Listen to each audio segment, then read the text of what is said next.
Okay, it's just about 3 o'clock in the afternoon on July 3rd, 2020. I haven't really done a walk-around video lately, so I'm going to give you a quick update here.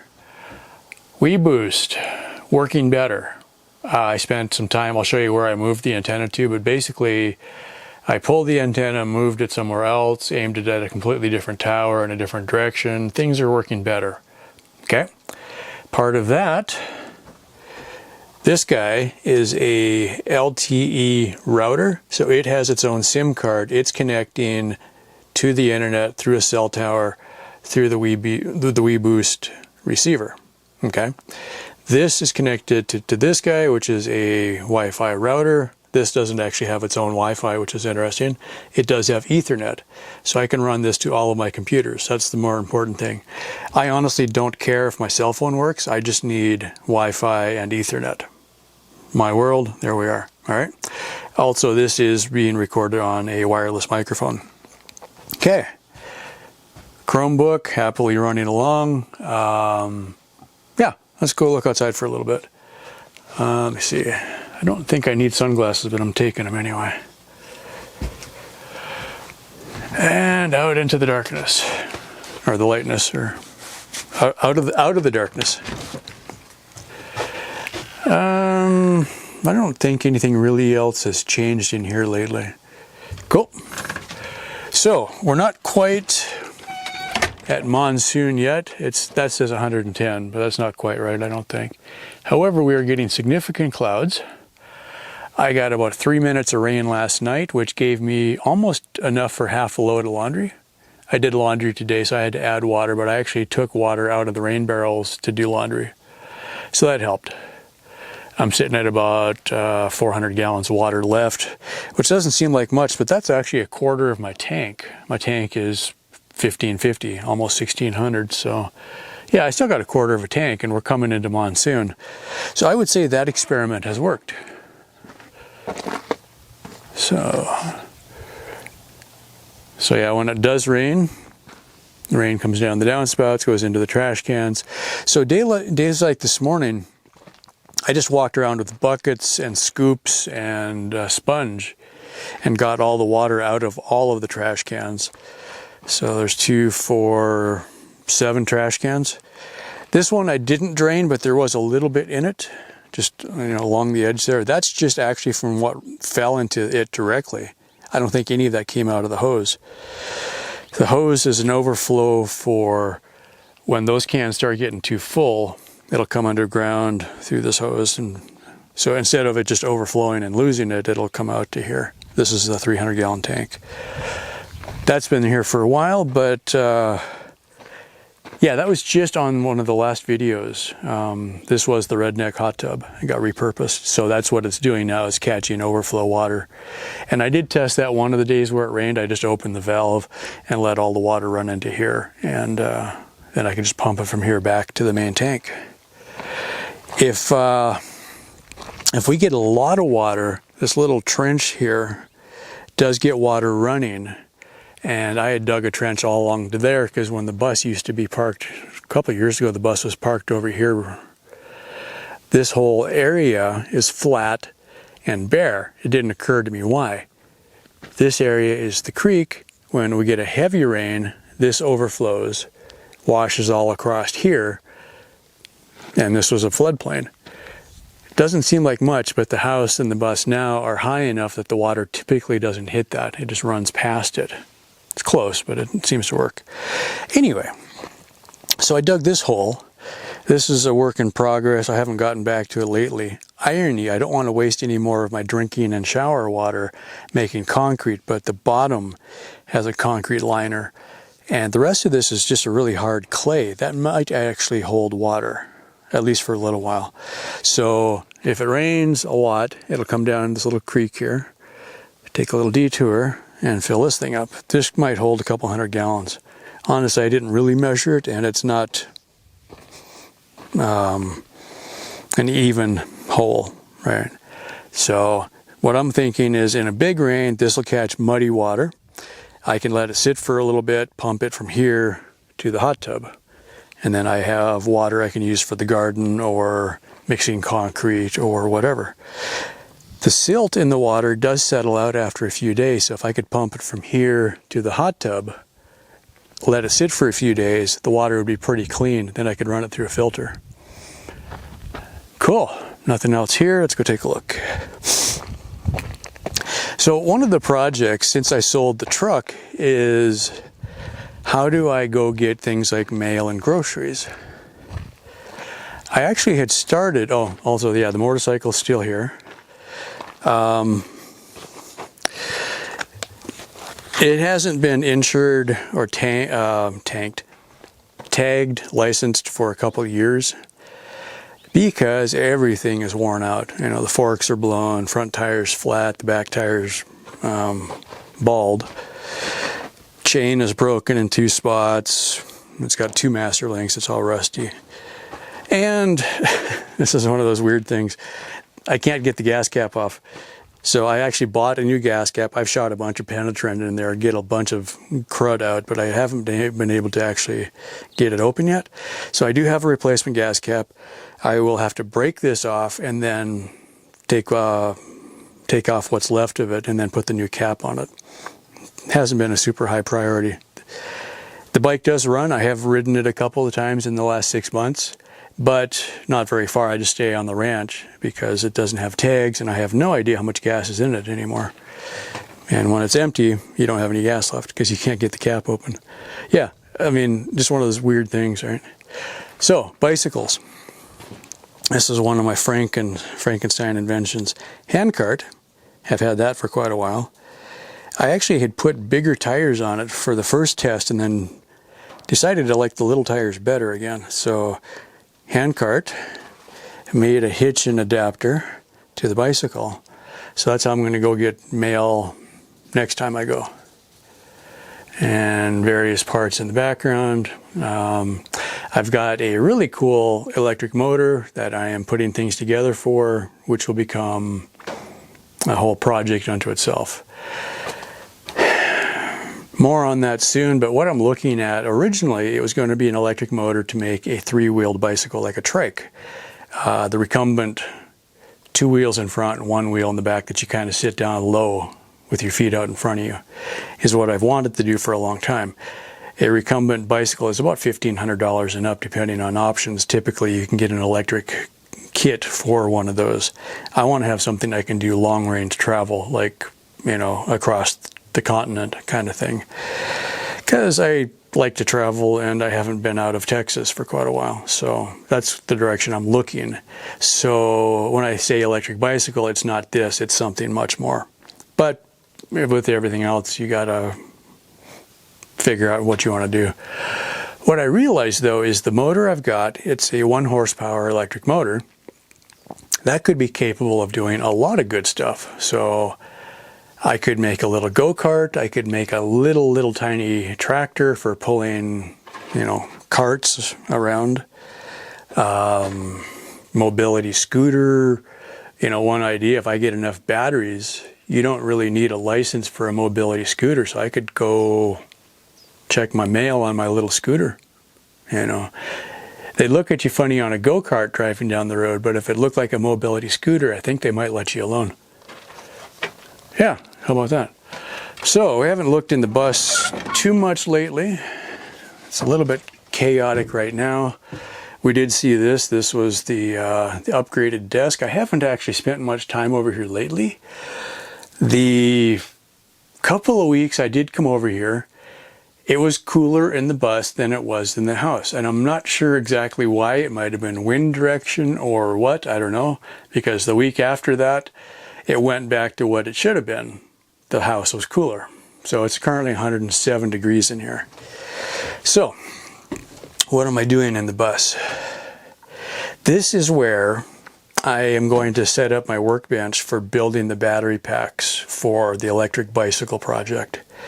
So this is the spot welder that lets you make battery packs. So these are the individual batteries.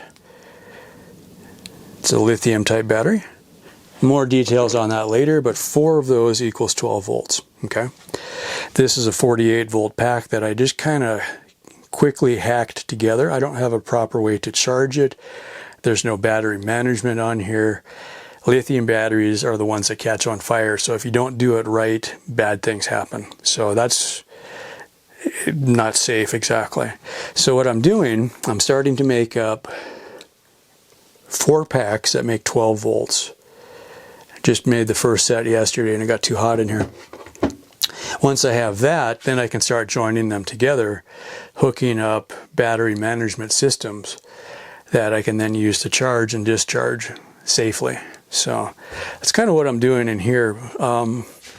It is so much nicer in here from a lighting point of view than it is in my tinker shop because I have windows. All right, so that's just kind of I've been kind of looking at it, and when I first moved out of the bus into the house, that's the house, I very seldom came back here. And it's just been in the last couple of months that I realized, aside from doing the laundry over here, there is a lot of usable space. So I'm using it to store things I don't need right now. Planting soil for the garden, leftover insulation for parts of the house that haven't been finished yet, extra microwave. But I also had a lot of room. So I'm like, okay, why not have a workbench over here? Because the way I tend to work, this I might work on one day for a couple hours and then come back a week later because something else becomes a priority. So I thought, well, okay, let's just do, this table is all the electronics for the batteries. When I get these things built, this table can then be used for some other project. So that's kind of how it's going to be. So that's enough of that for now. We'll just kind of move on. Hopefully more on that soon. Okay. Leftover piece from the Redneck hot tub project. Actually, most of it's there. Talked about the shop a little bit, although I don't remember if much of that is on a video that's been released yet. This was the countertop in the kitchen, in the house. There used to be a white plastic table here and another white plastic table here. One of these tables is the one we just saw in the bus. The other table is in the kitchen where this one was. So I was going to make a third bench, and then I realized if I switched tables, this would be better out here. Okay, that's kind of how that happened. So I built this bench, and I built this bench. And then all of the wood that was stacked here for temporary is stacked into the bench and on top of the bench. But as I work through some more projects, that'll clear that off. One of the generators, 2 bicycles. That's a new shelf. I don't remember if that video has been released. I don't think it has yet. So I built that shelf. Added a shelf on top. Another shelf there. All of the wheels and tires for... was the wheelbarrow tire, completely fell apart with the load, you know, full of gravel. These are the tires that are from Harbor Freight. 2 of those are on the wheelbarrow now. This one is rigged up right now for the motor. I'll show you that in a bit. So it's got a sprocket on there. And I just kind of welded this out of some scrap metal. I needed something that I could mount a wheel to for testing. So this is set up with 2 axles. So I can put another wheel there, and then I can bolt this to something and try it out. I haven't yet sat on anything with the motor to see if it's got enough power to move me around. It should. I just haven't actually proved it to myself yet. Anyway, part of the process out here, when I was building the house, I quickly built this shop, just hammered it together just before I started the house because I needed somewhere to store some of the stuff. And then as I worked through some stuff, I just kept throwing piles out here. And you couldn't move in here. You could do nothing in here. And so that was kind of part of the process of the bus and this were not usable space. And I'm like, okay, I can triple how much space I have if I can just clean this up a little bit. You know, so the house, the bus, and this is the outside shop. So I've got about, well, back to here, and then I kind of pushed it back into the corner again. But I've got a lot more usable space. Also, now I can see the ground. So if there's a snake in here, I probably will know it That's kind of important. Also, you start looking at all the tracks. You can see the boot prints, but you also have mouse tracks, probably rabbit tracks, roadrunner tracks there. Looks like chicken tracks. So they're always in here checking stuff out. It's kind of funny. Yeah, a little bit of concrete left. Using that up as I get to projects. All right, let's get back outside in the sunshine. Concrete. This was a project that I had wanted to do for quite a while. So a couple days ago, I just decided to do it. Well, it's probably been a week or two now. Just a quick, and a little bit of concrete, a little bit of stones. This was how I used to transfer water from when I had the truck. Water I'd put in here, it'd go through a pipe under the ground, through there, to there, and then to the big tanks. And it was just a PVC pipe sticking up out of the ground. And I always thought, you know, eventually the sun is going to completely deteriorate it, or I'm going to back into it or something. And I always wanted to build something over it. So I just, couple, 3 days, I did a little bit at a time. I've got plenty of rocks to work with, so I figured why not, right? So hammered that together. It was kind of fun. Garden. Oh, there's our new hole. These just randomly appear. Not sure what's in there. Might be tarantula spiders dig a lot of holes like that. Yeah. Randomly a spider will just appear out of nowhere. It's kind of fun. So most of the garden is gone. This is the cucumber. There's actually 2 cucumber plants in there. I decided when I dug out the potatoes, which was pretty disappointing, you know what, I'm like, okay, I'm in learning mode. Let me just see what happens here. So I've been putting a lot of gray water on here, and I'm like, well, every day I wash dishes and take a shower and whatever, so I have gray water to get rid of, so why not just dump it on there? So I'm just going to see if it'll ever actually do any cucumbers. Some of these bloomed. I think actually the ones on this end were blooming better, but because I had built the shade on this end for the potatoes, I just covered that up a little bit. So that's the shade. I just noticed this now. Some of the staples have finally pulled out. So I might come back out and restaple it just because it's working fairly well. Yeah, that was just kind of a quick experiment. It's still hanging in there. Today's the first day I noticed that they were pulled out, but they may have been pulled out for a while. So if I wanted to fix that, I would probably staple that to a strip of wood and then screw the wood to the wall kind of thing. Over here, let's get a better shot.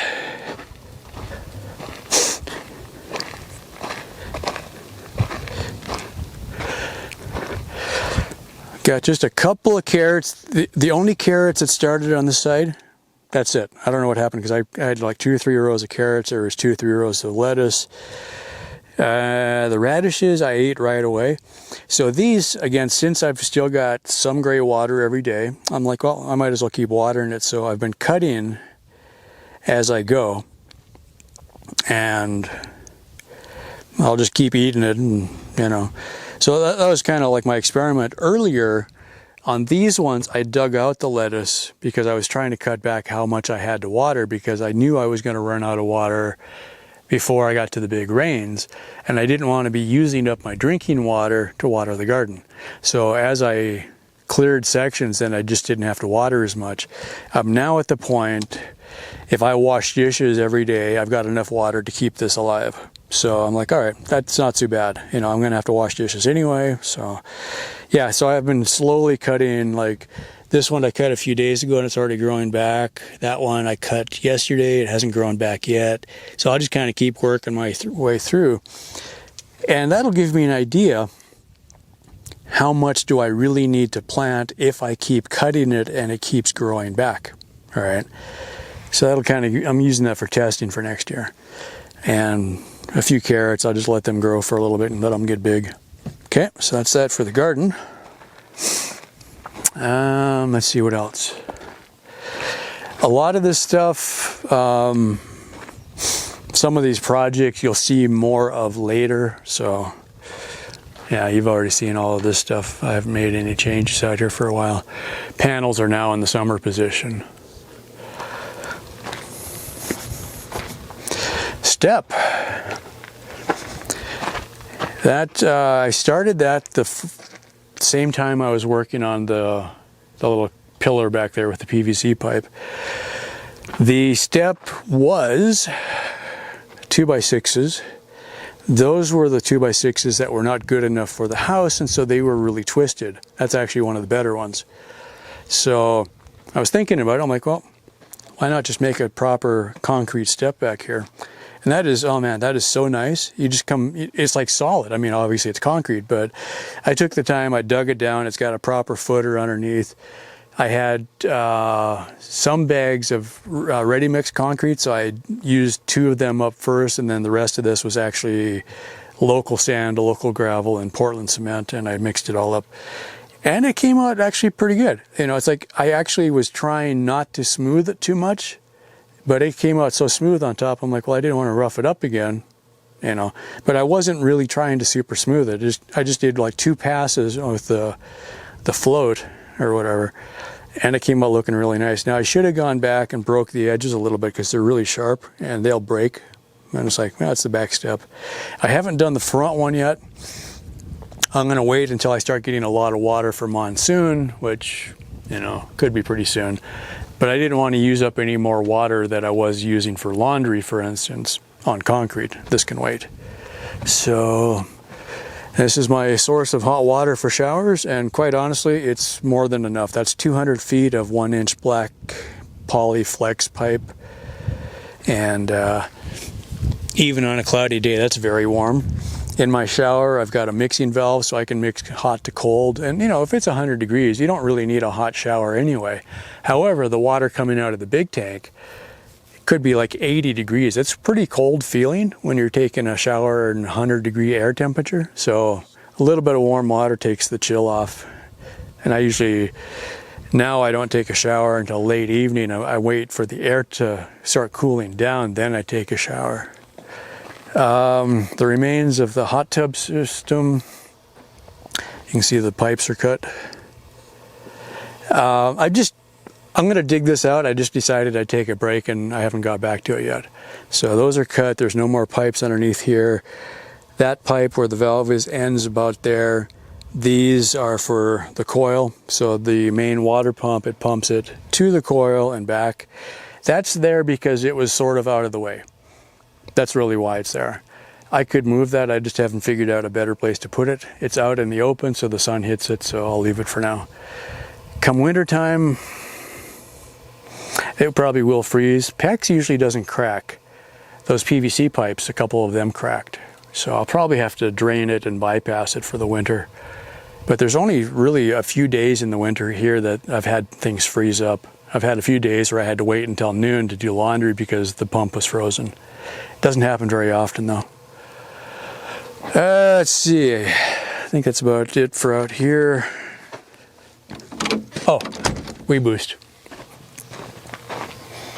That's where the new antenna location is. Almost forgot about that. That was a fine day when I moved that. For anybody who isn't really familiar with that, there was a bunch of weird things where in the instructions it talks about your outside antenna should be 20 feet vertical or 50 feet horizontal away from your inside antenna. Well, the house is like 35 feet long. You know, so I'm like, and I honestly don't want a 20-foot tower out here, right?